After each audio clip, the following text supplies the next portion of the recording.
Imagine a clock ticking down, not to midnight, but to maturity. In 2026, $9 trillion of U.S. debt comes due. That's more than the entire economy of Europe. And it's not just America.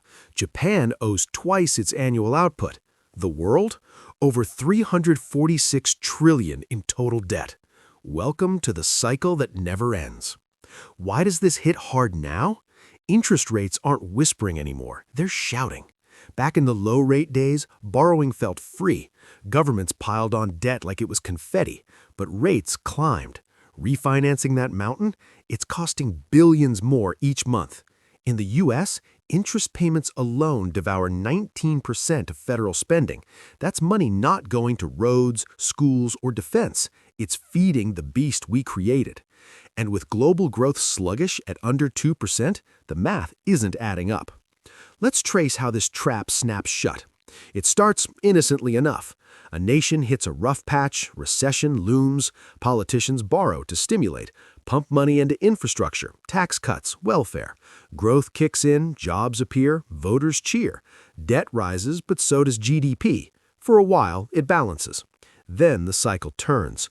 Growth slows, but spending doesn't. Why cut now? Elections are coming. Borrow more, debt swells. Interest payments creep up. Suddenly, they're a line item bigger than the military budget. In Japan, it's been this way for decades. Borrow, spend, repeat. Their debt to GDP? 237%. Yet they keep going. How? Here's the uncomfortable reveal. It's not magic, it's incentives twisted inside out. Leaders face short terms, 4 years, maybe 8. Why fix a problem that explodes in 20? Kick it down the road. Borrow today, let tomorrow pay. And central banks, they enable it. Print money to buy bonds, keep rates low, devalue the currency quietly. Inflation erodes the debt's real value, but it also erodes savings. The rich, they own assets that rise with inflation. The rest, wages lag, inequality widens. That's the hidden gear grinding away. Public story? We're investing in the future. Shiny press releases about green energy bonds or pandemic relief. Growth will outpace the debt, they say. Deficits are temporary. But peek behind, U.S. debt hit 121% of GDP last year. Projections? Up to 183% by 2054 if nothing changes. Temporary? It's baked in. And irony bites. The same governments lecturing citizens on personal finance are the biggest spendthrifts. Balance your budget, they preach, while theirs spirals. Zoom out further, this isn't just national drama, it's global theater. When one country stumbles, ripples hit everywhere. Remember 2008? U.S. mortgage debt imploded, froze credit worldwide. Now imagine sovereign debt cracking. Sanctions, trade wars, they accelerate it. Emerging markets, they're refinancing at double the old rates. Defaults loom in places like Ghana or Kenya, where debt eats half the budget.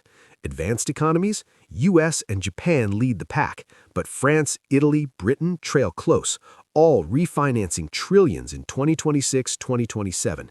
If investors balk, rates spike higher, growth stalls, recession bites deeper. The stakes climb. Higher debt means less room to maneuver. Next crisis hits, a pandemic, a war, climate disaster, no buffer. Governments cut services or hike taxes. Austerity breeds unrest. Or they inflate away the problem, sparking hyperinflation, echoes from history, Weimar Germany, Argentina today. Cycles repeat because breaking them hurts, politically suicidal, economically wrenching. So here's the linger. We've seen this play before. Boom, borrow, bust, repeat. But with debt at record highs and rates refusing to drop, is 2026 the year the cycle finally snaps? Or do we borrow our way out again, trapping the next generation deeper? The clock ticks.